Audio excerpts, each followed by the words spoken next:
नमस्कार दोस्तों, स्वागत है आपका हमारे आज के करंट अफेयर की क्लास में। शुरुआत करते हैं अपने पहले करंट अफेयर से जो रिलेटेड है जो हमारे बाड़मेर सांचौर बेसिन है उसके अंदर जो तेल के कुएं हैं जिनसे पाइपलाइन जाती है रिफाइनरी को, उसमें लीकेज हो गया है, रिसाव हुआ है।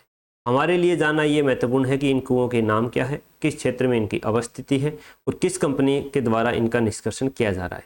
लास्ट में हम फिर थोड़ा ये भी देख लेंगे कि कौन से कुएं में ये रिसाव हुआ है। तो उन तीन कुओं के नाम हैं दोस्तों, मंगला, भाग्यम और ऐश्वर्या। ये तीनों कुएं हैं वो बाड़मेर सांचौर बेसिन में स्थित हैं और Vedanta limited Cairn oil and gas company के द्वारा इनसे तेल का निष्कर्षण किया जा रहा है। आरपीएससी प्रश्न में ये भी पूछ सकती है कि जो मंगला, भाग्यम, ऐश्वर्या निम्न में से क्या है। तेल के कुएं हैं, कोई नदियों के नाम हैं, इस प्रकार से प्रश्न पूछ सकती है। तो हमें याद रखना है कि मंगला, भाग्यम, ऐश्वर्या है वो तेल के कुएं हैं, बाड़मेर सांचौर बेसिन में स्थित है। अभी हाल ही में जो भाग्यम तेल का कुआं था जिससे पाइपलाइन जा रही थी उसके अंदर रिसाव हुआ है। अगला अपना करंट अफेयर आता है, प्रधानमंत्री नरेंद्र मोदी है वो 3 देशों की यात्रा पर जा रहे हैं, इंडोनेशिया, ऑस्ट्रेलिया और न्यूजीलैंड। किन मुद्दों पर बातचीत होगी वो यात्रा खत्म होने के बाद पता चलेगी, लेकिन फिलहाल जो अभी चर्चा में मुद्दे रहते हैं, एआई हो गया, सेमीकंडक्टर हो गया, क्रिटिकल मिनरल्स हो गया, हिंद प्रशांत क्षेत्र में सुरक्षा हो गई, इन सब मुद्दों पर बातचीत होगी। फिलहाल हम इनकी भौगोलिक स्थिति देख लेते हैं। इंडोनेशिया है वो एक द्वीपीय देश है, लगभग 17,000 छोटे बड़े द्वीप समूह हैं इसके अंदर। इंडोनेशिया की राजधानी है जकार्ता और इंडोनेशिया है वो अपनी एक्ट ईस्ट पॉलिसी का एक महत्वपूर्ण देश है और इंडोनेशिया में निकल के भंडार बहुत अधिक मात्रा में है। निकल प्रयोग किया जाता है बैटरी बनाने में, तो हमारे बैटरी उद्योग को बढ़ावा देने के लिए, क्योंकि बैटरी एनर्जी स्टोरेज सिस्टम अभी हमारा प्रमुख है, क्योंकि जो भी हम सोलर एनर्जी बनाते हैं, विंड एनर्जी बनाते हैं, उसको स्टोरेज के लिए PESS जरूरी है और उसके लिए निकल का प्रयोग किया जाएगा। तो यहाँ पर कोई समझौता है वो बन सकता है। इसके बाद है ऑस्ट्रेलिया। ऑस्ट्रेलिया की राजधानी है कैनबरा और ऑस्ट्रेलिया हमारे जो क्वाड संघ है उसका सदस्य है, भारत, जापान, ऑस्ट्रेलिया और अमेरिका। फिर है न्यूजीलैंड। न्यूजीलैंड की राजधानी है वेलिंगटन और ये दक्षिणतम राजधानी है पूरे विश्व की। इसके साथ अप्रैल में ही फ्री ट्रेड एग्रीमेंट हुआ था और पिछले 40 वर्षों के अंदर जाने वाले पहले प्रधानमंत्री है प्रधानमंत्री नरेंद्र मोदी। तो इन 3 देशों की यात्रा पर जा रहे हैं। फिर हमारे उदयपुर जिले में यूरेनियम, थोरियम और रेडियो एक्टिव पदार्थों की खोज हो सकती है, ऐसी संभावना मिली है। उसके लिए इस क्षेत्र में 10 वर्ग किलोमीटर का क्षेत्र है वो संरक्षित कर दिया गया है। भिंडर तहसील के अंदर ये क्षेत्र आता है और 2 गांव हैं, निनाणिया और कीकावास। यहाँ पर ये क्षेत्र है वो संरक्षित किया गया है उदयपुर में। इसके द्वारा खान एवं पेट्रोलियम विभाग राजस्थान के द्वारा, और यहाँ पर रिसर्च और सर्वे किसके द्वारा किया जाएगा, वो किया जाएगा AMD के द्वारा, atomic minerals directorate for exploration and research के द्वारा। तो अभी फिलहाल कहाँ पर संभावना जताई जा रही है, उदयपुर जिले की भिंडर तहसील में, निनाणिया और कीकावास गाँव में परमाणु जो खनिज है वो मिल सकते हैं। फिर अगला करंट अफेयर्स है, ये मोस्ट इंपॉर्टेंट है। ये है तीजन बाई, जिनका अभी हाल ही में 70 वर्ष की उम्र में निधन हुआ है। किस राज्य से बिलोंग करती है, छत्तीसगढ़ राज्य से बिलोंग करती है। ये एक लोक गायिका थी जिसकी शैली थी पंडवानी शैली।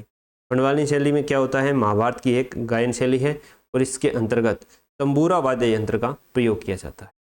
क्यों इतनी ज़्यादा इंपॉर्टेंट है तीजन बाई, क्योंकि तीजन बाई ऐसी पहली लोक गायिका है जिसको 3 पद्म पुरस्कार मिले हुए हैं। 3 पद्म पुरस्कार, पद्म श्री, पद्म भूषण और पद्म विभूषण। पद्म श्री मिला था 1988 में, पद्म भूषण 2003 में और पद्म विभूषण 2019 में। इसलिए ये बहुत ज़्यादा इंपॉर्टेंट है। इनकी अभी हाल ही में मृत्यु हुई है। छत्तीसगढ़ राज्य से बिलोंग करती है, पंडवानी शैली की लोक गायिका है और तंबूरा वाद्य यंत्र का प्रयोग किया जाता है इसमें। इनको संगीत नाटक अकादमी पुरस्कार 1995 में भी दिया जा चुका है। अगला करंट अफेयर है द हिंदू से कि आसाम की जो विधानमंडल है वहाँ पर हिंदी को राजभाषा का दर्जा दिया गया है, आधिकारिक भाषा का। पहले से वहाँ पर है असमिया, बोडो और अंग्रेजी, इसके साथ हिंदी है उसको भी आधिकारिक भाषा का दर्जा दे दिया है। असमिया और बोडो है वो 8वीं अनुसूची में संरक्षित भाषा है और साथ ही इसका ALA TV था, असम लेजिस्लेटिव असेंबली टीवी, उसका नाम बदल करके असम विधानसभा टीवी कर दिया गया है। और जो राज्य की राजभाषाओं से संबंधित अनुच्छेद है वो है अनुच्छेद 345। विधानमंडल अपने कामकाज की भाषाओं को आधिकारिक भाषा के तौर पर दर्जा दे सकता है। फिर अगला करंट अफेयर है VB जी रामजी योजना से रिलेटेड। 1 जुलाई से ये स्टार्ट हो चुकी है और इसके लिए केंद्र सरकार ने 25,863 करोड़ रुपए का फंड रिलीज किया है। VBG राम जी की फुल फॉर्म याद कर लीजिए, विकसित भारत गारंटी फॉर रोजगार एंड आजीविका मिशन ग्रामीण। सबसे ज़्यादा जो फंड दिया गया है वो यूपी को, 2 नंबर पे है आंध्र प्रदेश, 3 पर आता है अपना राजस्थान। राजस्थान को कितना फंड दिया गया है? 2274 करोड़ रुपए का फंड दिया गया है और इसमें 125 दिन का रोजगार है वो दिया जाएगा।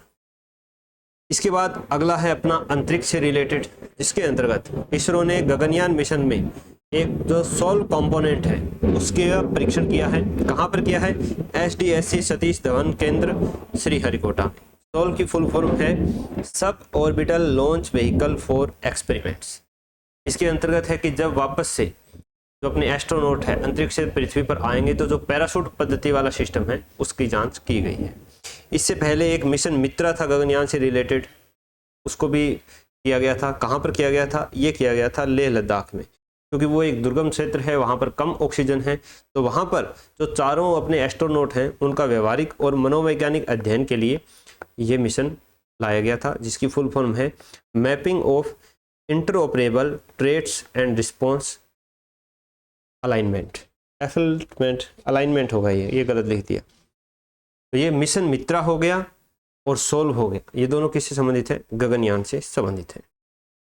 फिर ये भी द हिंदू की न्यूज़ है कि attack by Yemen Houthi kills 16 pro government troops. तो यमन में जो हूती विद्रोही है उनके द्वारा जो प्रो गवर्नमेंट थे उनके 16 बंदों को मार दिया गया।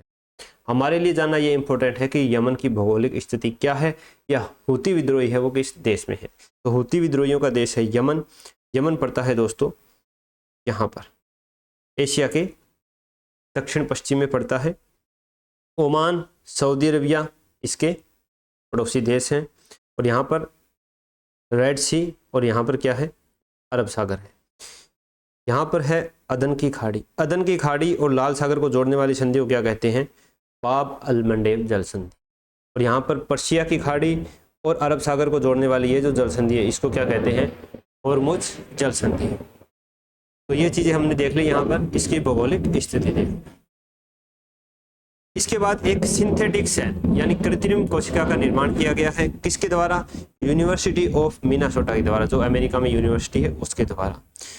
और इस कोशिका के बनने की शुरुआत की गई थी लाइपोसोम द्वारा, जो एक वसा का बुलबुला होता है, उससे इस वसा के निर्माण को शुरू किया गया था और इसके लिए PSI29 एंजाइम है वो प्रयोग किया गया है।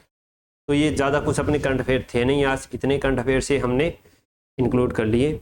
और सुजस ई प्रश्नोत्तरी वाला पेज है वो डाउनलोड नहीं हो पाया था, तो वो हम कल उसको देख लेंगे। वीडियो अगर आपको अच्छी लगी हो तो वीडियो को लाइक कर देना, अगर चैनल पर नए हो तो चैनल को सब्सक्राइब करके बेल आइकन जरूर दबा लेना। ये PDF आपको मेरे टेलीग्राम चैनल पर मिल जाएगी, जिसका लिंक मैंने नीचे डिस्क्रिप्शन में दे दिया है। बाकी आपके कोई अमूल्य सुझाव हो तो हमें कमेंट बॉक्स में ज़रूर लिखना, और अगर आपको ये अच्छी चीज़ें पसंद आ रही हो तो इसको अपने जो दोस्त हैं, पढ़ने लिखने वाले साथी हैं, उनके ग्रुप्स में शेयर कर दें। मिलते हैं दोस्तों कल नेक्स्ट वीडियो में।